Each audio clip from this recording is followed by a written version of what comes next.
ایک مرتبہ سیدنا فاروق اعظم وہ تورات کا صفحہ پڑھ رہے تھے نا، تو حضور ناراض ہو گئے ہیں۔ حضور علیہ الصلوۃ والسلام نے فرمایا عمر اگر یہ تورات والا پیغمبر موسیٰ کلیم ہوتا تو آج وہ اپنی کتاب نہ پڑھتا بلکہ میرا قرآن پڑھتا، فرمایا اس کو بھی میری اتباع کے بغیر کوئی چارہ نہ ہوتا، اور فرمایا عیسیٰ علیہ الصلوۃ والسلام بھی آئیں گے تو میرے امتی بن کر آئیں گے، فرمایا وہ اپنی شریعت کا پرچار نہیں کریں گے بلکہ میری شریعت کا پرچار کریں گے۔ سمجھ آئیے بات کہ نہیں؟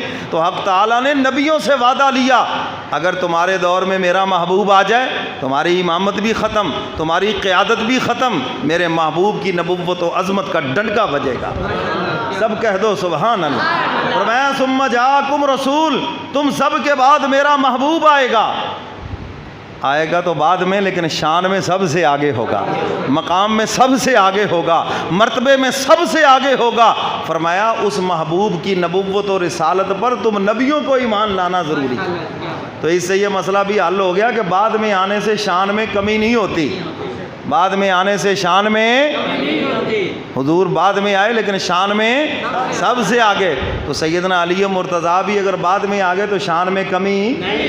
خلیفتم بلا فصل سیدنا صدیق اکبر، سب کہہ دو رضی اللہ تعالیٰ عنہ، اور پھر اس کے بعد سیدنا فاروق اعظم، اور اس کے بعد سیدنا عثمان غنی، اور اس کے بعد امام اہل سنت سیدنا علی مرتضیٰ، سب کہہ دو رضی اللہ تعالیٰ عنہ۔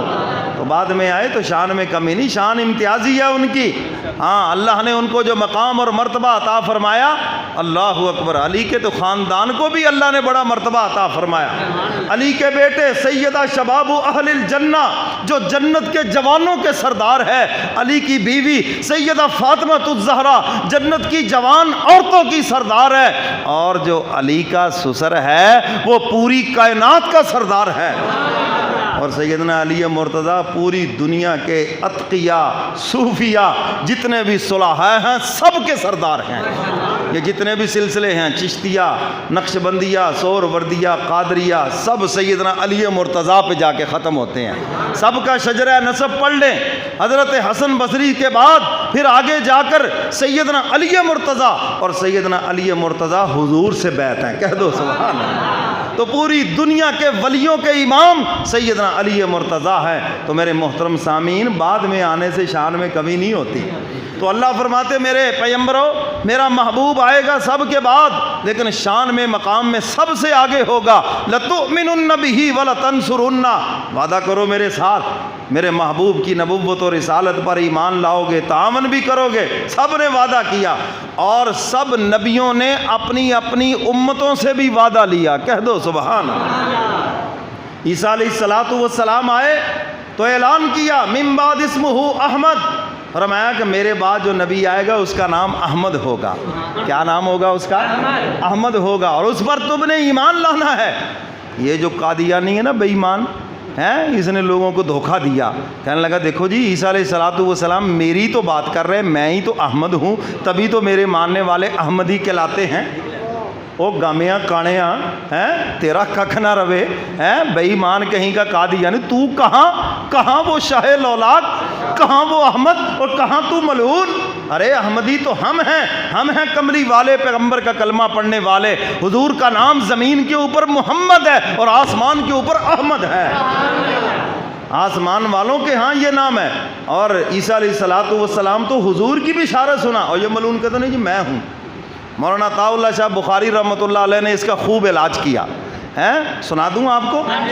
2-3 منٹ دیتے ہو مجھے؟ ٹائم ختم ہو گیا، کوئی بات نہیں یار، باقیوں کو ٹائم دے دیتے ہو مجھے بھی دے دو، ٹھیک ہے نا جی؟ چیف آف آرمی سٹاف کو اپنے سال دے دیے، مجھے 3 منٹ صرف چاہیے بھائی، اللہ اکبر۔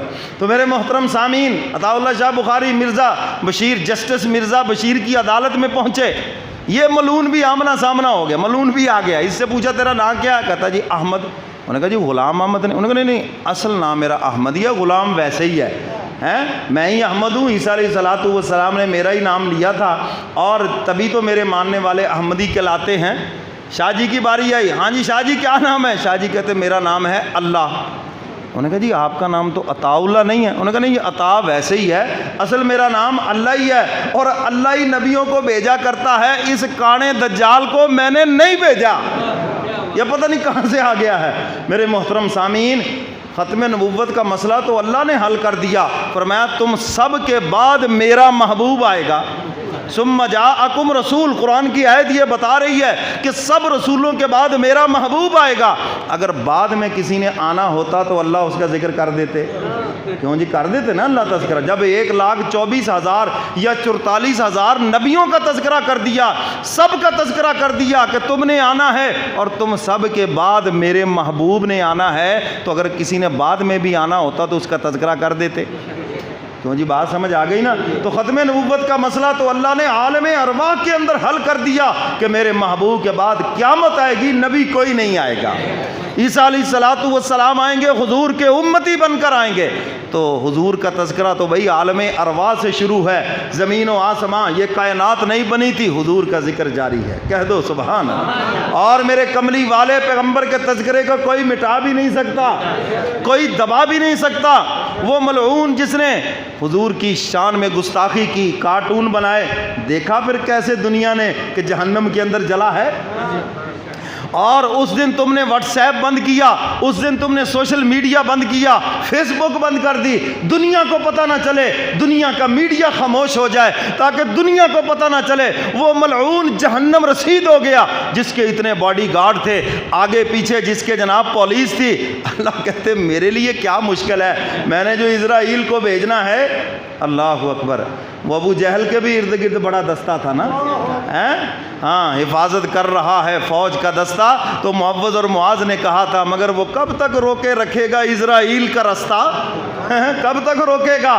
دنیا نے دیکھا کہ اسی ملعون کی گاڑی ایک ٹرک کے اندر بجتی ہے، آگ لگی، آنکھوں کے سامنے وہ چیخو پکار کر رہا ہے، آگ بجھانے کے لیے پانی ڈالا جا رہا ہے، وہ گیس ڈالی جا رہی ہے، اور جتنا بجھانے کی کوشش کرتے ہو اتنی تیز ہوتی ہے، وہ اتنی تیز ہو رہی، اور سب کی آنکھوں کے سامنے اس کی ویڈیو اب آ گئی ہے، چیختا چلاتا جہنم رسید ہو گیا۔ اللہ یہ بتلانا چاہتے ہیں محبوب بھی میرا ہے اور اس کی حفاظت بھی میں ہی کر رہا ہوں۔ میرے محبوب کا روزہ ہے، روزہ مصطفیٰ کا ہے، پہرا اس کے اوپر خدا کا ہے، یاد رکھنا۔ تو میرے محترم سامعین دیکھو وہ ملعون پھر کیسے جہنم رسید ہوا۔ تو حضور کی ختم نبوت کا فیصلہ تو عالم ارواح کے اندر ہو گیا۔ اللہ فرماتے میرے محبوب کے بعد کوئی نبی نہیں آئے گا، میرے محبوب کے بعد قیامت آئے گی۔ ثم جاءکم رسول، میرا محبوب آئے گا تو سب کے بعد، لیکن میرے پیغمبروں سن لو، لتؤمنن بہ ولتنصرن، جب بھی میرا محبوب آ جائے سب نے اس پر ایمان بھی لانا ہے، تعاون بھی کرنا ہے، اور جب میرا محبوب آ جائے سب نے پیچھے ہو جانا ہے، میرا محبوب آگے ہو جائے گا۔ تو معراج کی رات بھی دیکھ لیا، اور پھر حشر کے میدان میں بھی انشاءاللہ دیکھ لیں گے، سب کہو انشاءاللہ۔ ساری امتیں جائیں گی اور سارے نبی کہیں گے ہم نہیں بول سکتے، اللہ کی بارگاہ میں ہم سفارش نہیں کر سکتے، شفاعت کبریٰ کا اختیار اللہ نے اپنے محبوب کو دیا ہے، کہہ دو سبحان اللہ۔ حضور فرماتے ہیں پھر میں سفارش کروں گا، اور جب جنت کی طرف حضور چلیں گے سواری کے اوپر سوار ہوں گے، بلال کے ہاتھوں میں نکیل ہوگی، اور دائیں بائیں انبیاء علیہ السلام کا اجتماع ہوگا، کہہ دو سبحان اللہ۔ پیچھے صحابہ کرام ہوں گے، اولیاء کرام ہوں گے، اور انشاءاللہ اس کے پیچھے ہم بھی ہوں گے، سب کہو انشاءاللہ۔